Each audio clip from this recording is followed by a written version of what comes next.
All right, so we're going to be doing a demoing a sphere. I have the sphere up up on the stand in front of me, and I'll be posting a photo um, of the angle that I've been am drawing it at currently, and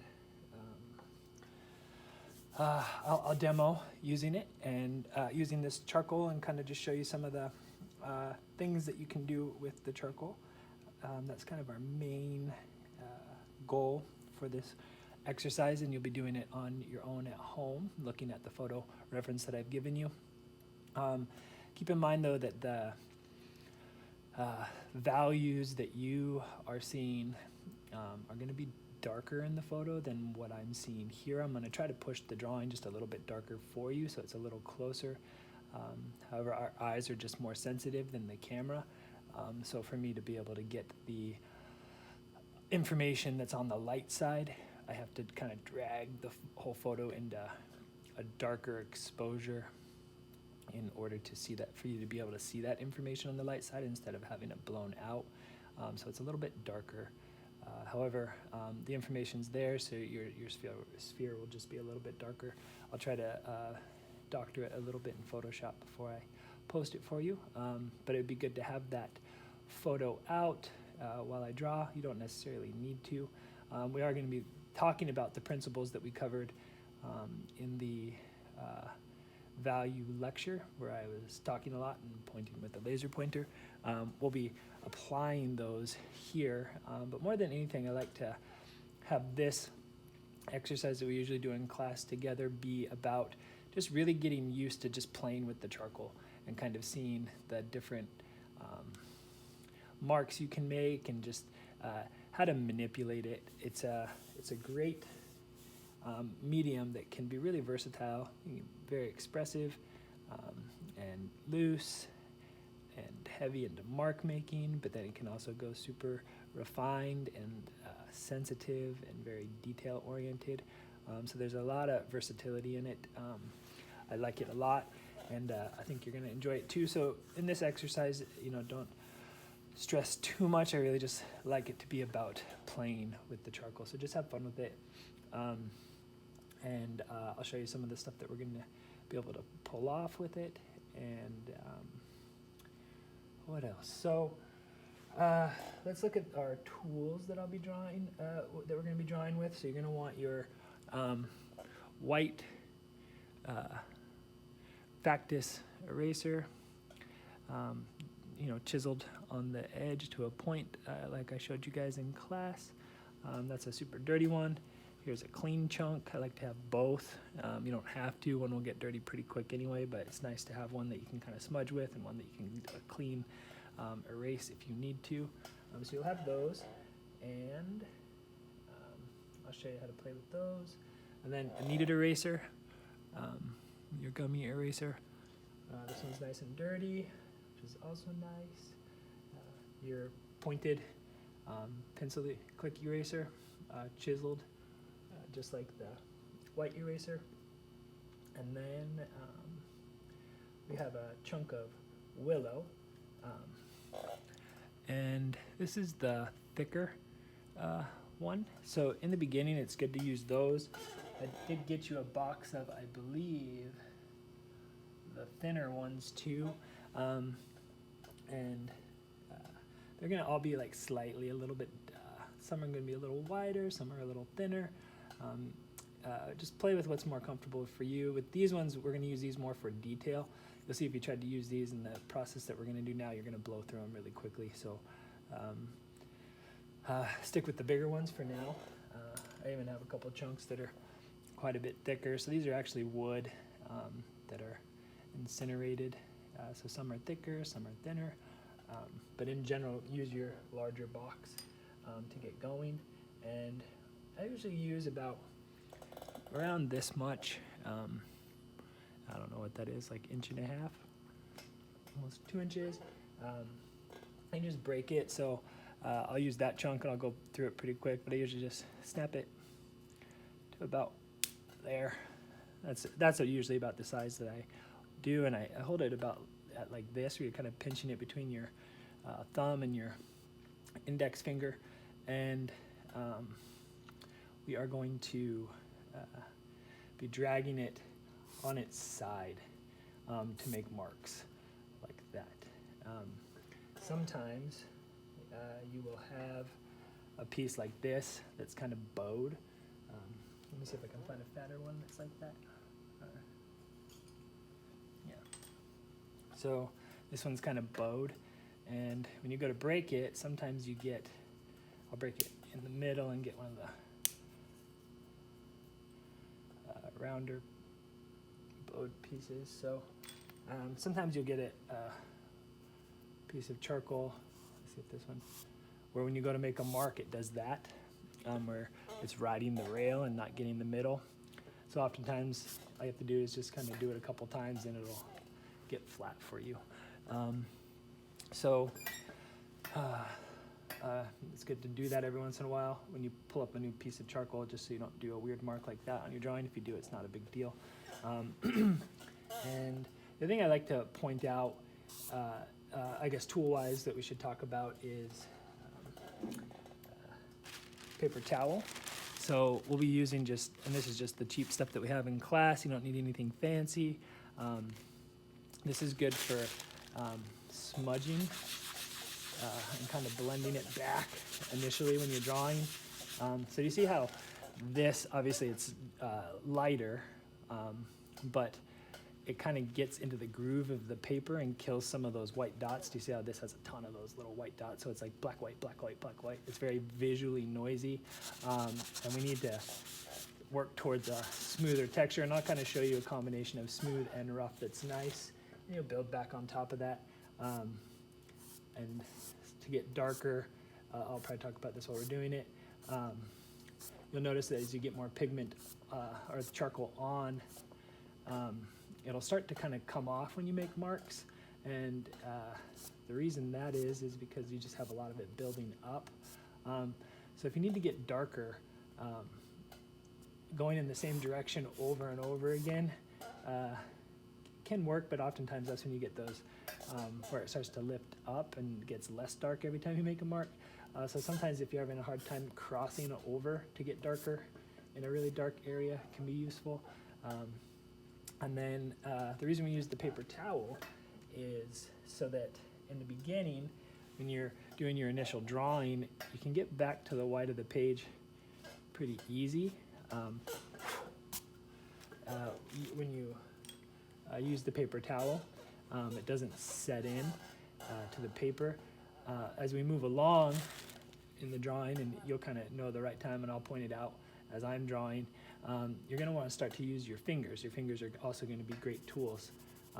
You'll start getting good at it using your finger, and you'll know which one's dirtier and which one's cleaner for removing or getting darker. Sometimes if I don't have super dirty fingers, if I have a background like that black cloth that the sphere is on, I know it's going to be dark and pretty simplified, so I'll get a dirty up a finger and make a mark and kind of darken something. And then you see that right there, that's the oil from the eraser. Sometimes these have gotten more oily over the years. It's just fine to smudge back and pull up. It's pretty easy, so if that happens, don't stress about it. It's been happening a lot in my drawings lately, so don't worry too much about that. And then the little crummy eraser parts you can kind of just smudge off or wipe off or use your paper towel. So use your paper towel initially to do the smudging, and your fingers. What's nice about the fingers is when you get further along, there's oil on your fingers, which is why we don't use it in the beginning, and the oil kind of helps the pigment set into the paper. You can use it to our advantage. It's harder to pull up later, and it allows us to get a little more detail and some soft value transitions that are gentle, where if I had not used my finger and I tried to do that, it's going to pull up a little harder, a little faster. The oil in your fingers is a little bit annoying in the beginning, but still, and even when I smudge that, I could still get back to it. It's just you do that a few more times, it's going to get harder to get back to the white. The other cool part about our process that we're going to be doing here is I like to remind everyone, try to think of it like clay.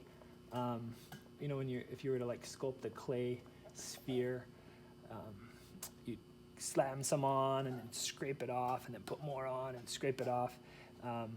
It's a really cool push and pull process that is very forgiving. So it's going to feel a little loose and a little crazy at first, but that's actually in the end is a benefit to you. It means that you're able to correct everything and anything kind of on the fly.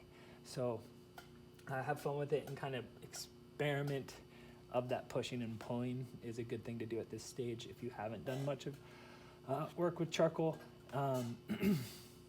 And what else? The other great aspect that I like about working in charcoal is that in this way where we're working with the side is it allows you, I'm going to demo, or maybe I've already done it and you've seen it. I don't know what order I'm going to put these in yet, but you can do a nice straight line pretty easy with the side of the charcoal because you're not using a pencil that's irregular and kind of breaking in a small point that you're resting all your weight on. You've got this long flat width to be able to do a straight line. So I'm going to show you how to, hopefully if I have time before the school decides not to let us come anymore as instructors, get a video of doing some planer drawing with the side of your charcoal to start as opposed to the pencil, so you can get some nice long straight lines. What's nice about that is that these are super easy to get rid of and then cover up. And what's also nice about this is about the width of these chunks that I have. This one's a little larger than the other one I just had, but these are about the width of a brush, right?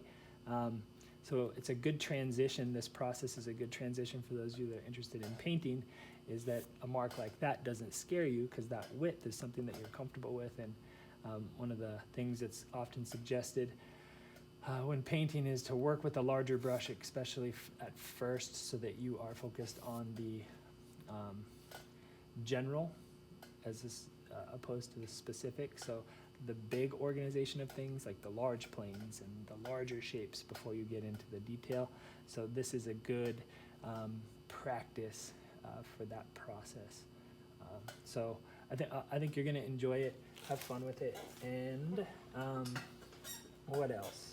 I think that's it for supplies. I apologize for my squeaky stool, and I've chosen not to chew gum this time, for those of you that noticed in one of my last videos.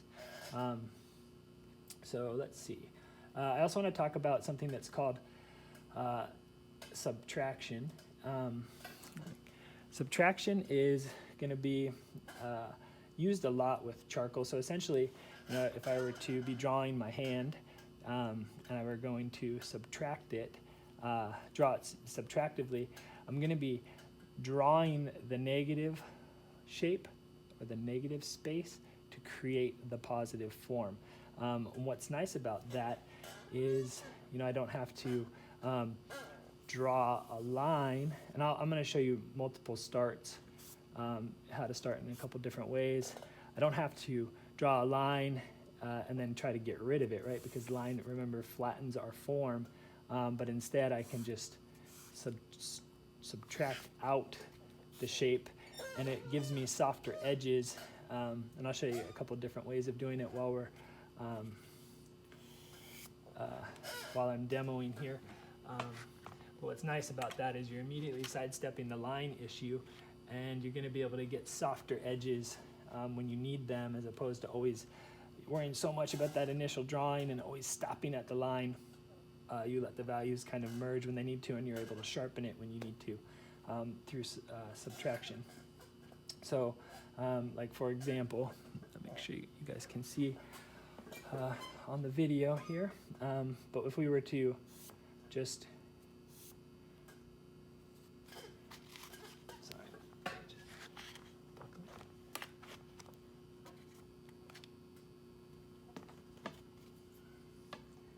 it's getting late. All right, there we go. So let's just say, flatten it out. We were to want to draw a cube.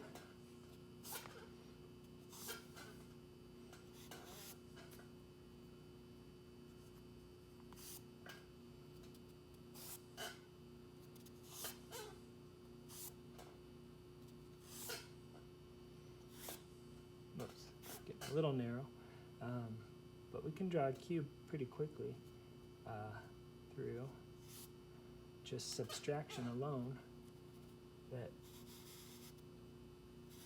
is dimensional and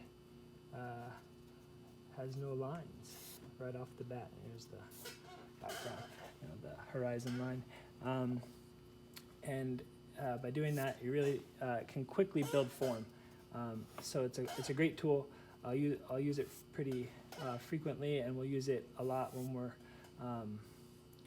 working, moving forward here. So play with that for sure, and I'll show you a start where we just, instead of just a line start, which we've been working mostly on, and then working your values up to that line and then past it when you need to, we'll start subtractively, which is a great process as well. Either way works. So play with both, whichever one's more comfortable for you. Great. It's also a great tool when you start getting into maybe drawing or painting abstractly. And the other thing I like to point out about subtraction is, I should finish that thought. The reason it's great for working abstractly is that it can really mess with the sense of space, like what's on top and what's underneath. And traditionally, we try to keep those things really clear, but subtracting makes it, if this is subtracting out and this is a painted brush stroke, it'll feel like it's on top, but we should not have the ground on top. The cube should be on top there, so it can create like a weird illusion of space. And the other thing that I like to point out, and I'll show it on the sphere, and just sometimes it doesn't come up because I approach it something differently. In general, so let's say we were doing, part of a sphere's top edge, right? So it's something like that. Let's see, where's some white paper? It's better so there's two ways to subtract. So let's say I'm just going to subtract over here, a part of the curve on a sphere, right? So the sphere would be right here, and that's the edge I want to kind of subtract. You can do it that way, or you can do it where you ride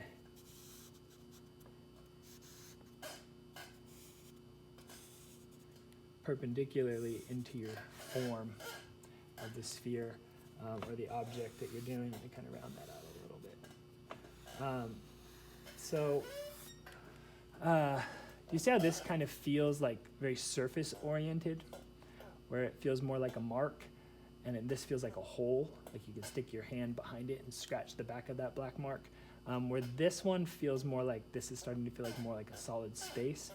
So by marking perpendicular when you're subtracting to the form, it'll make the form feel more solid.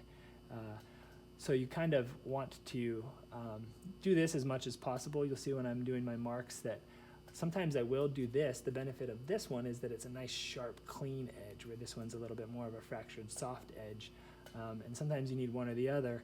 So if I ever do a mark like this, because I need a sharp edge and I need to just clean up a drawing, after I make that mark, all you have to do is kind of pull it out.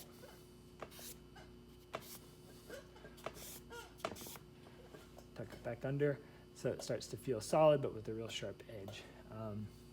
And then with this one here, you can clean up parts of it, sharpen some areas, let the others be softer. So either way, it's fine.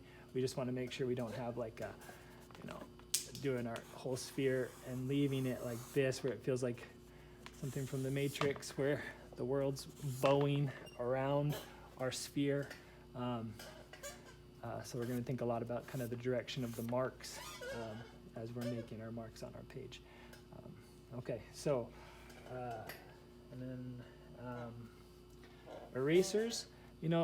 These guys the white ones are great for line work. If you need to lightly redraw something, it's a lot easier, in my opinion, to do a light line and then kind of get rid of the line as a way to kind of find your drawing again. So for instance, if I wanted to straighten out that cube, I can do just a light line and then erase up to it. So that's great for this. It's also good for, these erasers are great for smudging and kind of pushing the pigment around. So if it's getting too textured and you don't want to use your finger, because sometimes the finger, it leaves like a little bit of a bumpy look, and you want it to be a little smoother, you can use your eraser like this. Or if you need to, these are also great for marking planarly, right? So if you have like an object that has some strong planes, you can mark in the direction of the planes or the direction of the object to give some structure to it. And like here, if I were to want to change the direction of this edge of the cube, I could drag it down that way. So it feels like these marks are going this way, and then these ones are going this way. So it can give variety. So those are great for that. And they're also just great for cleaning up an edge. The pencil eraser, your click eraser, is awesome for drawing as well. And it's also great for, getting in close and kind of cleaning up a tight corner if you need to. And it's also nice for when you just need to lightly lighten an area with a little bit of a texture to it if you want to break it up. That's great. This one's great for that. And your kneaded erasers, same thing. It's good for smudging. It gives more of like a broken look, where this one's more of a smooth, flat look to it, smooth and flat, where this guy can get smooth and flat, but it has like an irregularity to it. So this one's great for like if you're putting light on something that's kind of a broken light or dappled light. I'm not a big fan of that word, but it's used frequently lately. Part of the lexicon currently. But more of a broken light, which our sphere kind of has that, where the light's like kind of textured across it, so you can kind of dab at it to get kind of a textured look. And then it's good too for giving give it a point, and you can get like a line with it too. So play with these and see what you can get out of it. You'll kind of probably gravitate towards one or the other, but try them all and see what you get. So, and I'll point things out as I'm doing it on the demo. So that's the basic rundown of the materials. I'm gonna take this page off and get started. So I'm gonna grab a kind of a bigger chunk to start and make sure it's flat. And I'm gonna start just kind of looking for my sphere. Now notice I'm doing straight lines because it's easier to adjust and give structure to it. And you don't need to draw a perfect circle and then build on it. You kind of want to subtract it out, and it's going to be a push and pull. You'll see as I'm going. So I'm getting a weird little mark there. Flatten it out. So push and pull as we go, and of getting this sphere to be nice and circular. And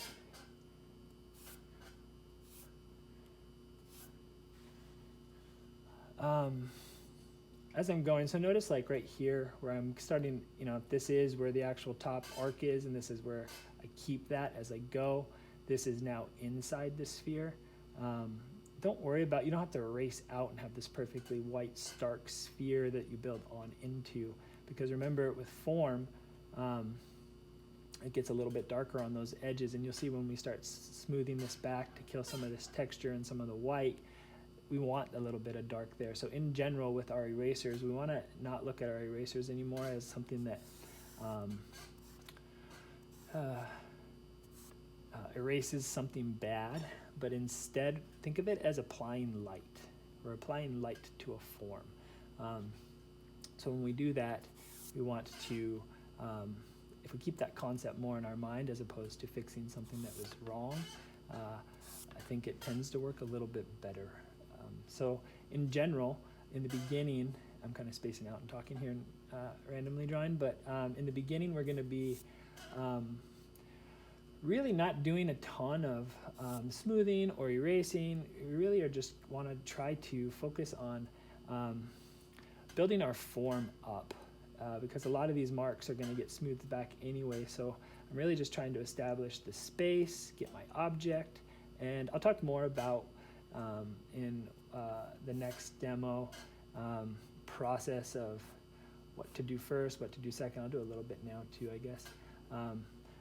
But mostly I want us to play and to think about some of the qualities of different aspects of the elements, our 5 values, where the light is, and doing some value comparison as we go. But a lot of it's just playing with the charcoal. So that's what I'm going to focus on for the most part right now. So I'm going to draw for a little bit here. And it's good to make marks that don't stop at your edge. So I'm just lightly dragging when I do that. And what that does is that unifies the environment and the object from the get-go. And so it's good to do. And it's also good to kind of mark in the direction of the form. So I'm kind of marking directionally. It's good to do to have, it starts to, although this is all going to get smooth, some of these marks might kind of show just light edges, which is nice to have that kind of structure underneath a rounded object, or any object really. But what it does more than anything is it helps you start to see the three-dimensional form as you're creating it. So it's kind of a benefit for you to do that as well. So marking in the direction. And you want to try to avoid marks that are like everything is all going the same direction. So when we think about our marks, we want to have a variance in our marks and the directions of our strokes. So if everything is all in one direction, one mark, it can be kind of cool, I guess, like as a style. If that's sometimes it can look good. It can get a little contrived, but more than anything, it gets too the eye moves through it too fast. So changing directions of your mark slows the viewer's eye down and creates variety. And I think variety is kind of the key for most good art, is variety in as many things as possible. So I'm going to just put in a quick horizon line, which I can shift. So I'm just going to look at the negative shape here. So here's my, little bit of a cast shadow. And if I come up from that cast shadow to right about here is roughly where I'm going to put my initial horizon line. And it's almost straight across, slightly tilted up. So I know it's going to be roughly right about, trying not to get in the way of the camera, right about there.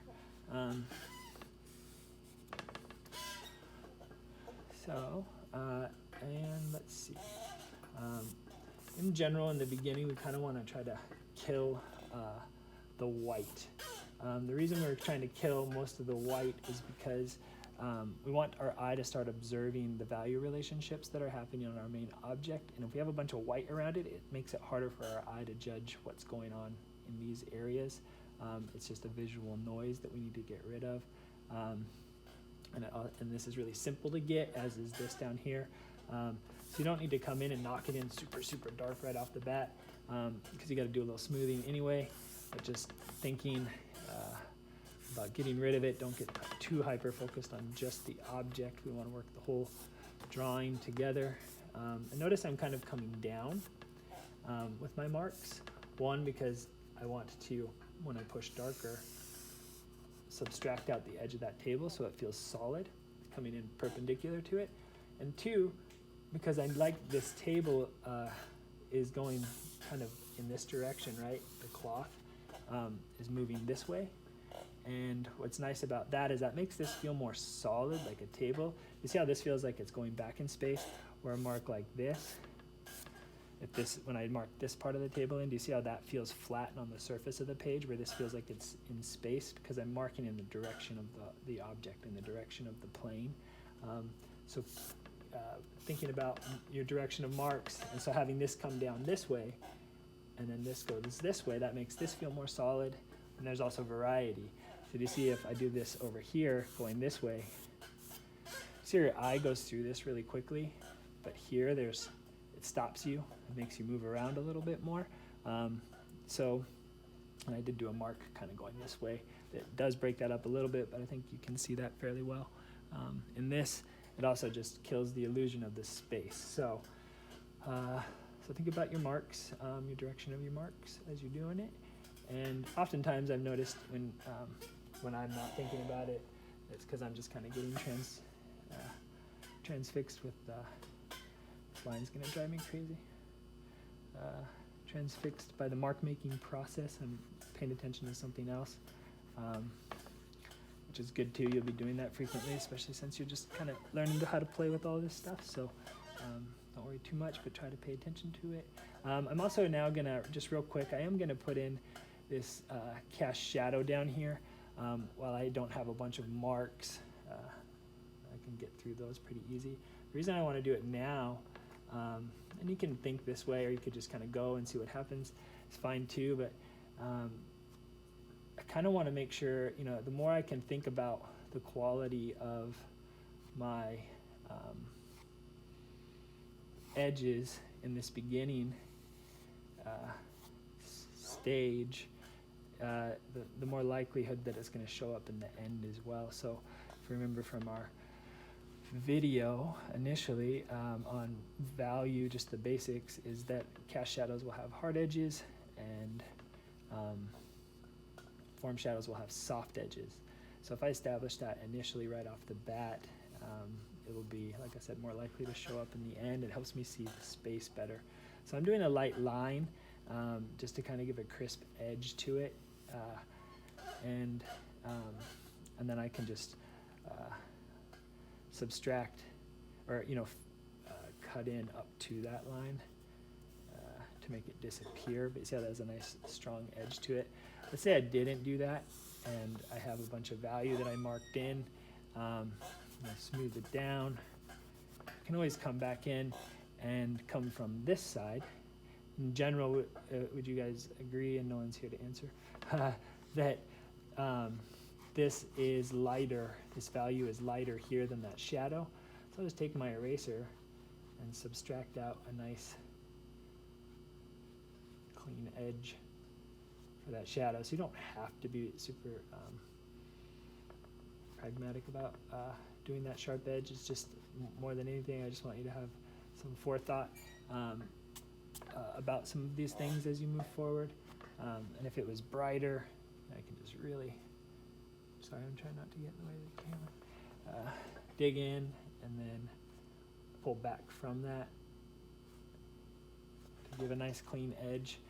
So either way works. And let's see, I'll continue to fix the shadow. The other thing is notice I'm, even with your shadow, so you want to avoid like too much of a wobbly shadow. So I have a couple like ups and downs. That's because there's a fold in the cloth there. But for the most part, I'm doing straight lines. So try to break your shadow, even your shadow, down into straight lines. Straight lines apply for everything, not just planar drawing and not just the form itself. It does give more structure to things, and since your shadow is being created by something with structure, straight line structure, the sphere is, then the shadow should also have that as well.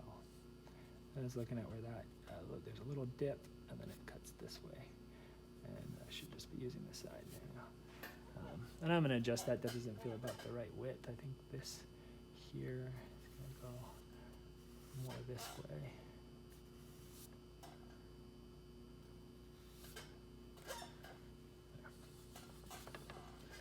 Well, I'm going to just mark this in, and I'm going to mark this direction for the shadow.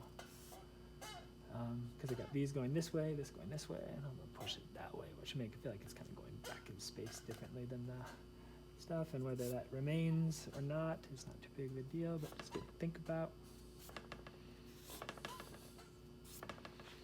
And I'm going to have to come in and smooth and adjust, and I'm not going to worry about too much down here, because I'm going to, like when we squint, so remember we want to do a lot of squinting. When we squint, you say you kind of lose the bottom of the sphere. with that bottom of that darkness of the shadow. So I'm just going to leave that be for now and focus on the big stuff. And so we got the shadow. I'm going to throw a little cloth in. So in general, you're going to always go a little bit darker, especially in the beginning when you're knocking things in.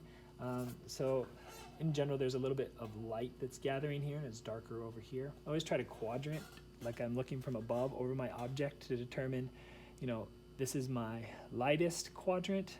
And when I squint, this is my second lightest. This is third place back here, and then this is the darkest. And that kind of helps me organize that space as I go. So I know this needs to get lighter. This is probably pretty close to what it's going to be over here, but I'm going to push it just a little bit more. And then I got the front ridge of the table that's about right here.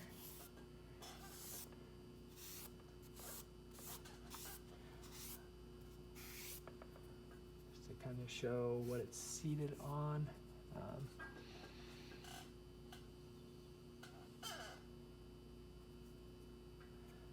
I'm doing this for you, Fred.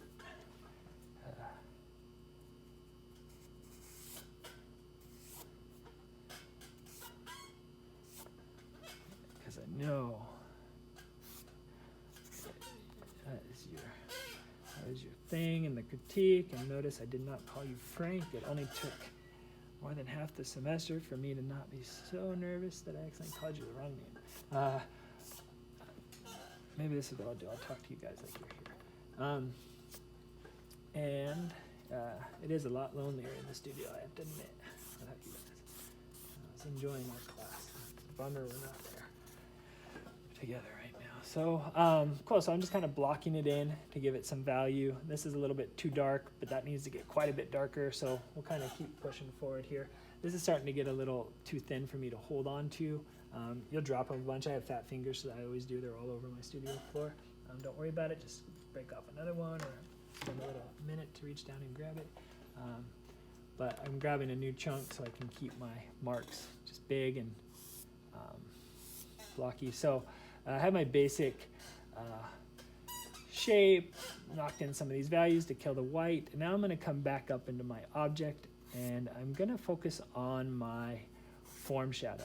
So it is really good to just kind of establish roughly where your form shadow is going to go. And when you look at that form shadow, you can see that it kind of like goes, it's past halfway, and then it kind of, there's a lot of straight lines in it. It's kind of writing, like, I'm going to just do light lines just so I can, so you guys can see. Do you see how it's kind of bowing? And it stops just shy of where the horizon is where it bows up to. So you can do a light line if you want like that. Some people do. Or you can just mark in the direction of that shadow and let your charcoal mark have breaks like that. And again, dragging from the outside in to get that mark. And I'm kind of lightening up there because it gets a little softer there. So if you see something, you can kind of snag it as you're going. But again, we're going to be shifting all of this anyway when we smooth it out. And I'm not going to worry about the reflective light. Remember, we're going to kind of build that in later. We want to establish and focus on our big shapes and make sure we get them correct before we do any of the detail work. And that's a fairly faint reflective light. It'll be a little bit stronger, I think, in yours. And I also want to look at my light side. Now when I squint and look up there, it is darker down low. My highlight is roughly right here, and it's darker on this side, and it's kind of going into the light and then a little bit of dark. So I'm still going to put a little bit of schmutz over there, and this is the lightest area up here. Oops. And even where my highlight is going to be, I want to fill in. But I like to think about it as I'm going and adjust it. And we want to, like I said, these erasers are for applying light.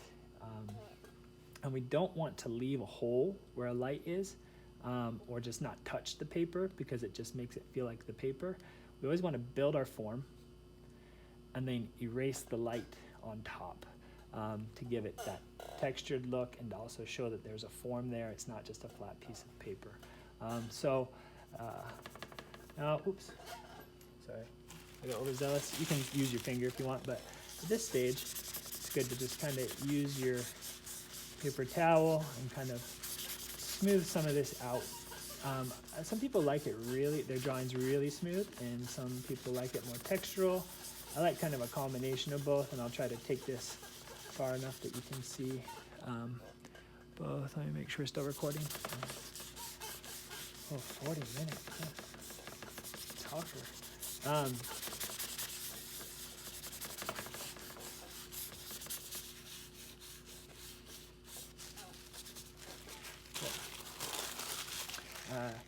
Yeah, so some people like it smooth, some like it more textural, some like a little in between. I tend to like a smooth and then build a texture on top. I kind of have a combination of the two because I kind of like to see the marks. But it's not too big of a deal. You can kind of play with it. It's kind of an aesthetic choice. And I can point it out in your drawings when you send them to me. Let you know if it's distracting or working, or we can have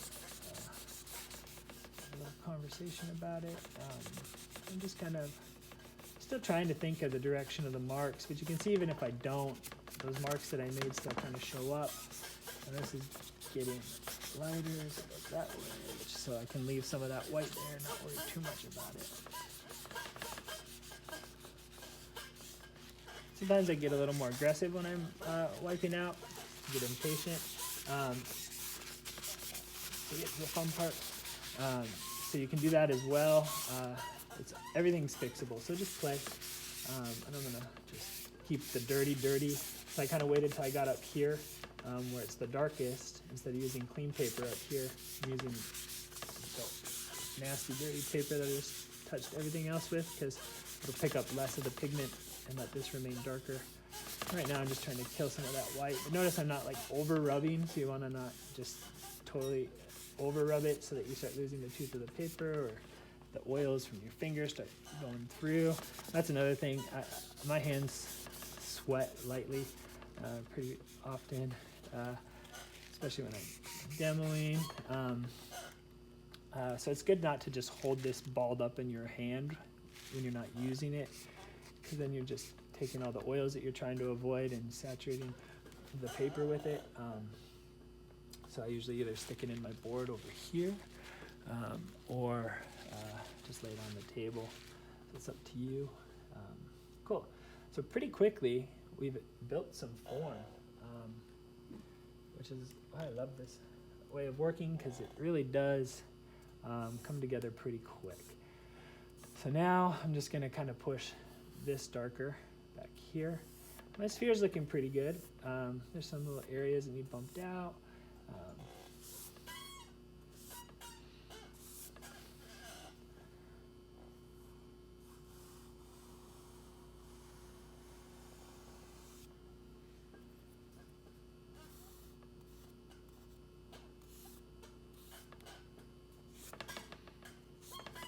Try to stay out of the camera's way. I'm pushing this dark. So did you notice how dark our sphere looked a minute ago, and now it's looking light, right? So remember that our value is relative. So the darker I go, behind it, the lighter this will start to look without getting too light. Without having to get too light in here. We want to reserve the white of the paper for that highlight. Everything else around it needs to be darker to varying degrees. So, and in general, that's just a really black background.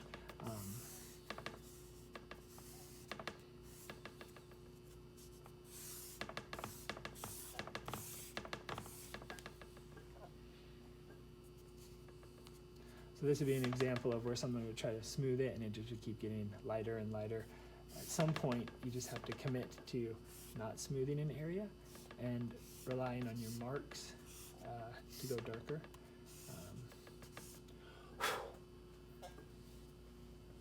All right, so I am there's a lot of subtlety in that fabric, so if you start looking at those folds, I don't worry about this back here, the folds.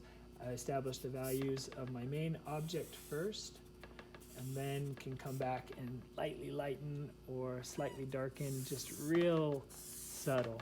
So the basic rule of thumb with drawing with value is if you can barely see it, barely draw it. If you can't see it, don't draw it. And we don't have much of lost edges up there except for like right down here, so I'm not gonna like go out of my way to make a real sharp bottom down here. I'm gonna let it be very kind of vague, and these values get really close together. That's gonna be a lost edge is what it's called. And I think in your photo that this edge here might be getting kind of lost. I can't remember. Just I had to darken it, like I said, to see the light side. I am going to quickly pull those little dark pigment chunks up, because if I wipe it off with my hand, it'll smudge all the way across. Not too big of a deal. Cool, so I darkened that background. I'll worry about up here later. I'm just trying to do it so I can see and see what's happening. I'm going to give myself a nice clean edge here. Make sure my hat's not in the way.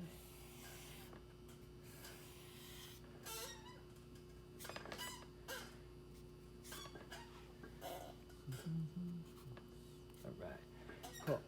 So now I'm going to push this shadow just a little darker, and I'm going to start pushing it darker right here. This is, again, remember, this is called our terminator or our core shadow, right? So that is the darkest part of our cast shadow, minus like right down here where we're getting a little bit of reflective light bouncing up into it and making it darker. Again, that is what's going to help turn this form, bring it towards us. So you see how it feels like it's coming out now a little bit more. And I'm going to push this a little darker here so we don't have too strong of an edge. Remember, we want soft edges. I'm going to start using my finger and let the oils kind of start setting into the paper. The harder you push, the more those bumps will show up. The softer you push, the less they will. And I'm going a little darker than it needs to be because I want to apply the light and pull some of this up, but have the ability to keep some of it where it is. I'm going to kind of, I can work faster if I'm not talking. This is when I usually say, I'm going to not talk for a little bit, but if you have a question, ask.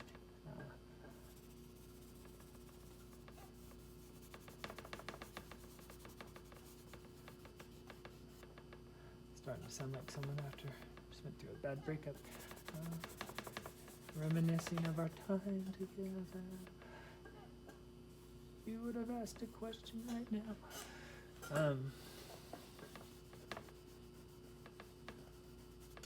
Cool. So I'm still thinking about my form. There's a lot of like nuance that needs to happen in here.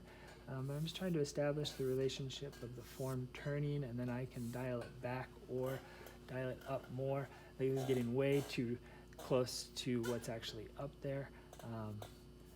So I'm gonna lightly, my finger first, kind of take off some pigment in here. So I'm just trying to keep this, for the most part, fairly uniform until I start working that light side. Then this will be easier to figure out.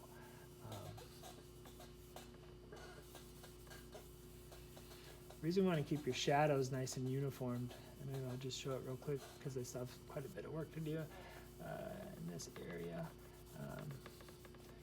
is when we go to put in a reflective light, if it's nice and smooth, if it's too textural in here, we won't be able to see the subtle nuance that we need to have happening in this area.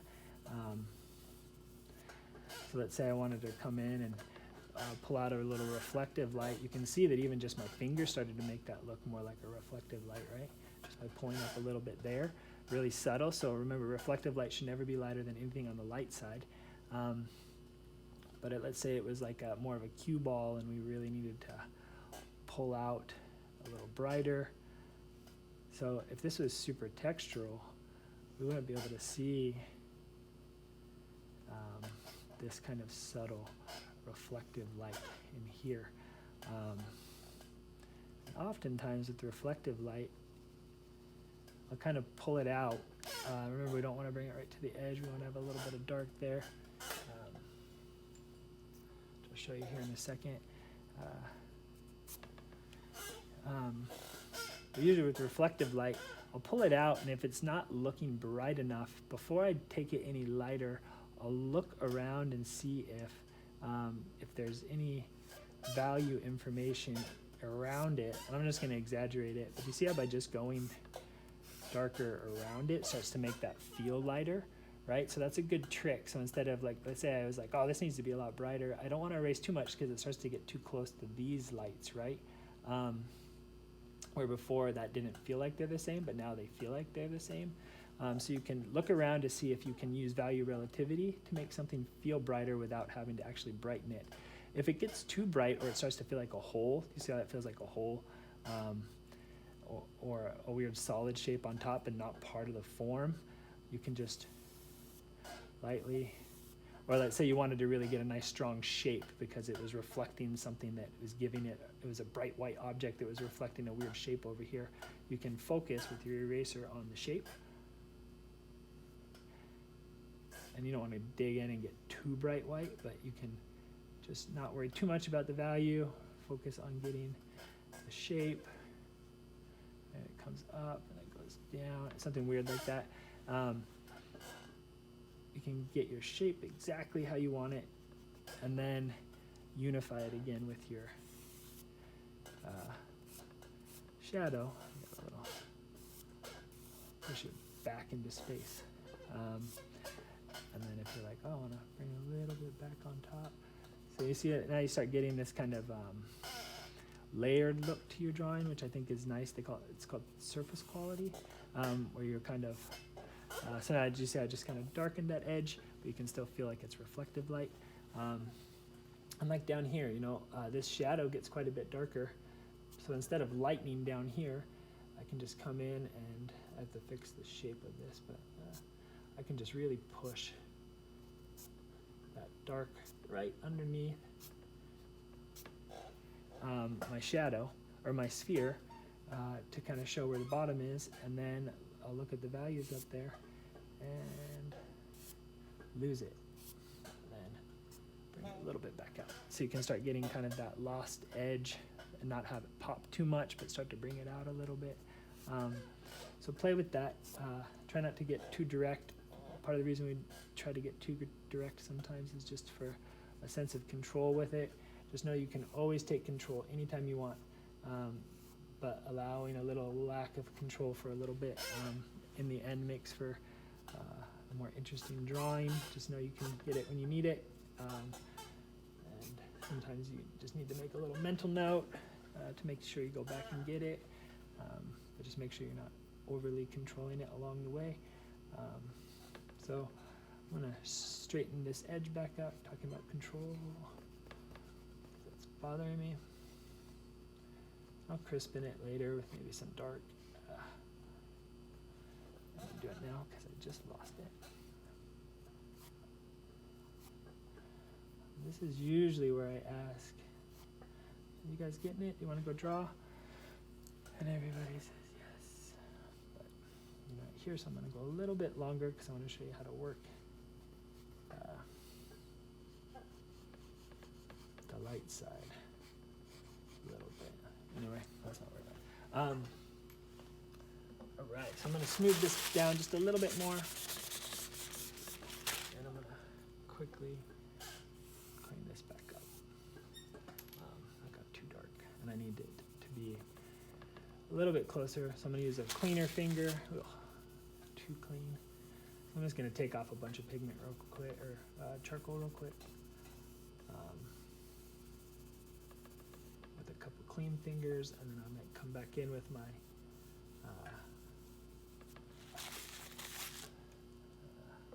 this eraser here. And just pull a little bit more up, kind of smooth it out, and lighten it at the same time. It got a little bit too finger textured there, and this needs to come out more there.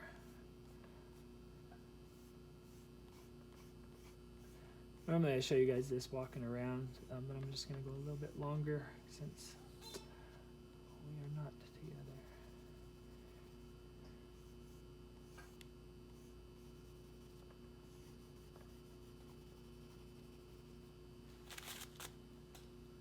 If your eraser gets too clean, you get a little dirty on it, a little dirt on it, a little pigment, a little charcoal.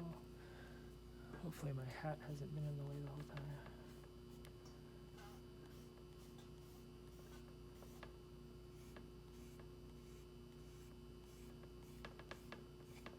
So you can see, I just wanted you to see how you can kind of smooth that out pretty well. You know, there's a lot of edges that need to get crisper and sharper. I'll get those as soon as I start having a better idea of what the values need to be. So I'm going to start pulling back my lights. So I'm going to just real quick use my finger to kind of so this is smooth it out. I'm going to use my finger to set these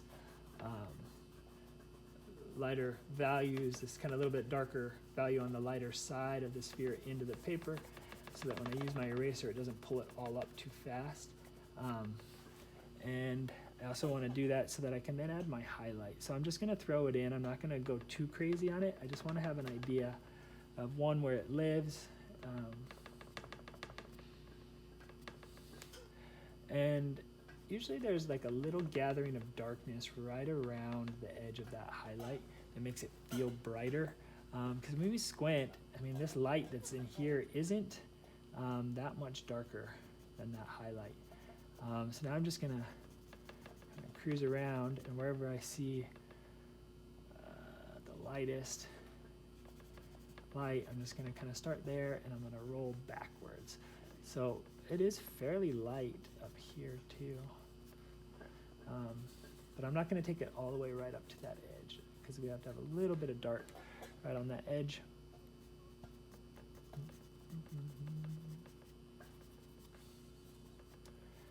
As it goes this way, it starts to get darker. So I'm just, you see how it's giving kind of a broken light look.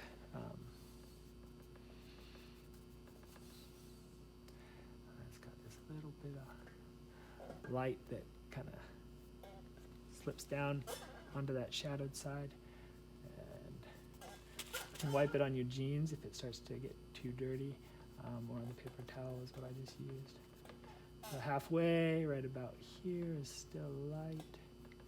If you go too light, you just take a dirty finger, smudge it back. And that's kind of breaking this way. And you will inevitably, in some situations, take it too far one way or too light. I think those kind of adjustments where you kind of like, oh, I messed up. It's, in my mind, it's that kind of push and pull creates a really beautiful surface. So I actually think it's a benefit to kind of push back and forth instead of being super direct. But that's also my aesthetic a little bit speaking there. So you can do you, but I wouldn't worry too much about it. Like I said, super forgivable, always able to alter anything.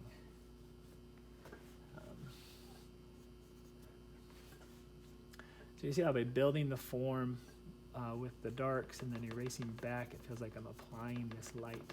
The light is, we want the feeling the light's falling on top of something, not that the light's like a, we don't want it to feel like a vacuum void of darkness.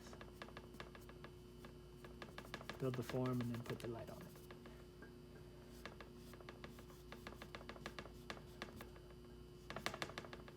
It's getting darker as it rolls down here, and I'm going to start looking at the value relationship between this background and down here.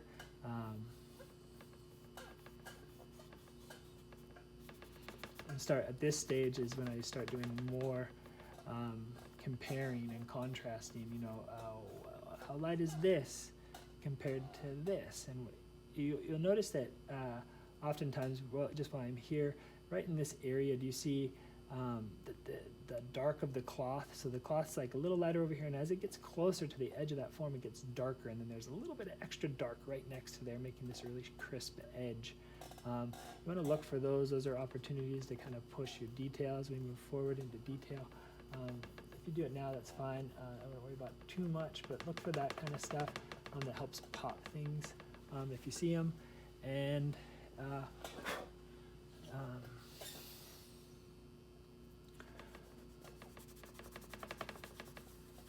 I'm going to show you one of these next demos here after we get a little further. How to kind of use your pencils for detail, doing some more subtle value shifts and adding some texture. But for now, just focus on using your fingers and your other tools. You can get really far detail-wise without having to resort to using pencils too early. So I want to keep that from getting too light down there. So I've got a little on my finger. Cool, so that feels pretty good, except, you know, it's got to get lighter in here, and it's got to get quite a bit darker over there. So I don't want to go too light yet there. I'm just still establishing my basic form. I might use my paper towel and smooth it out, soften some of that texture.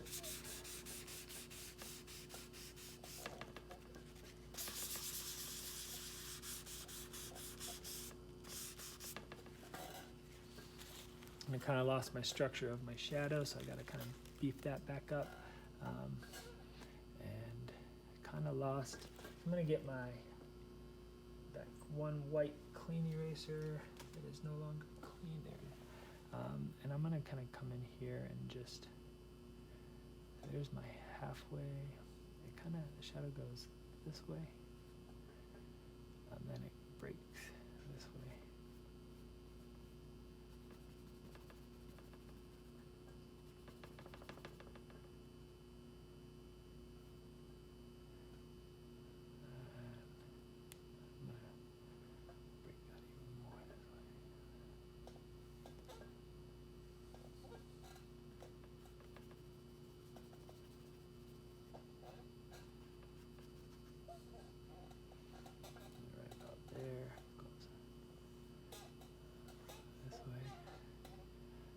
Far down to about here, and that's feeling pretty good and structural right there. Kind of blows back up. And now that I have that, now I'm gonna quick get rid of that cowlick, and I'm gonna look at my Terminator and see where it's the strongest, and it seems to be the darkest. There's a lot of reflective light in this, kind of right up in here. I'm going to push that a little bit more. I am going to push right at this point where it turns that way. And then I'm going to lightly unify off of that again so it doesn't feel too strong, so I can bring that reflective light in, but it'll feel like part of my shadow.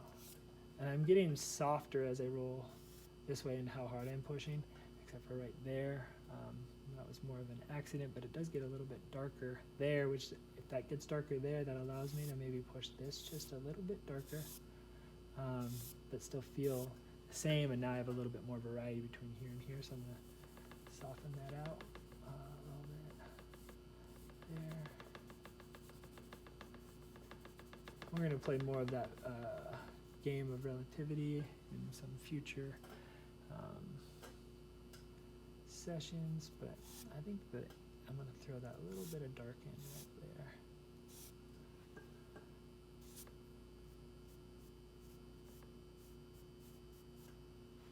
So I can start seeing that separation a little bit better. All right. So I keep doing this and keep fine-tuning. Kill that noise, and there's some reflective light in there, so even in this shadow I'm not going to worry about that yet. I'm still just looking at the overall larger relationships. Geez, we're at an hour. So I think that's pretty good for our first demo here. Playing with values. So I just want you to play with it, have fun.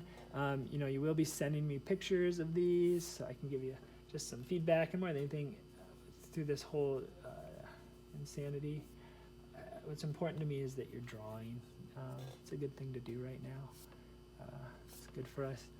I was stressing out earlier, and then I started just playing with sphere drawing, and I felt much better. Take advantage of this class as a way to enjoy during a time that is not very enjoyable.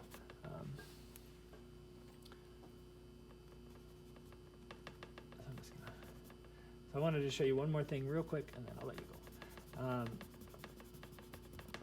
Real quick, I'll show you this eraser.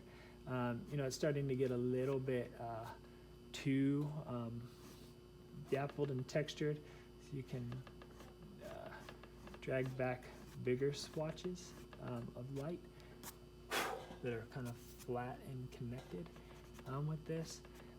And then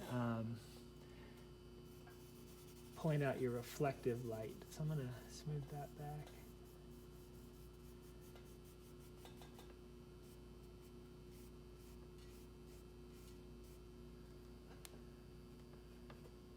I might darken that again a little bit. But let's say we want to pull out some of this reflective light now. I'll leave a little bit of that dark there, right on the edge. And I'm gonna grab a different eraser, or my finger doesn't keep touching. So I can just slowly pull back to the light that I want, now that I have this a little bit more established.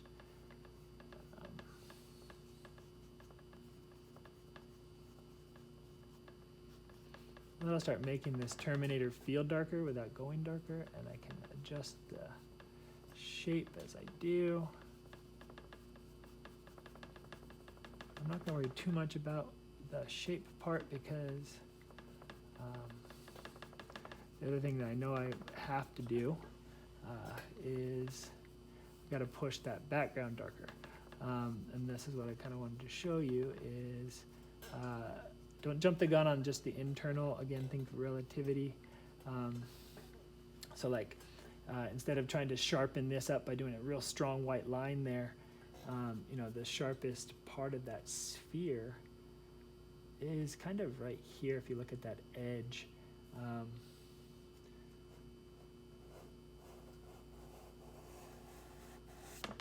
So you can make this sphere feel lighter and have some harder edges just by subtracting out. Maybe on this edge I'm going to be a little more gentle because it's needs to be a little softer. So you kind of want to think soft edge, hard edge, right? So hard, soft, hard gets a little softer. That kind of variance again makes the eye move at varied speed through the piece, so it's not too static. And you can see where it's working here, but then it gets kind of weird and flat there, which probably means I either need to get lighter or darker, so I'll kind of blur them together. Crisping it again, and that's kind of sitting in space a little bit better. And it needs to be a little bit lighter in general, all in this light side, but mostly just trying to show you. And then over here.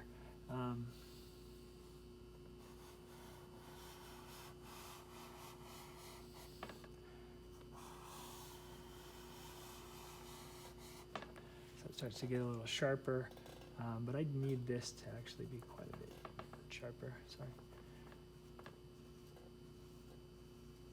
But now that I know that's about as dark as I'm going to be able to get that, now I know how high I have to pull this up value-wise, and I just want to make sure that I don't get lighter than anything over here, and I'm okay, because that gets pretty light. It's getting quite a bit of reflective light over there.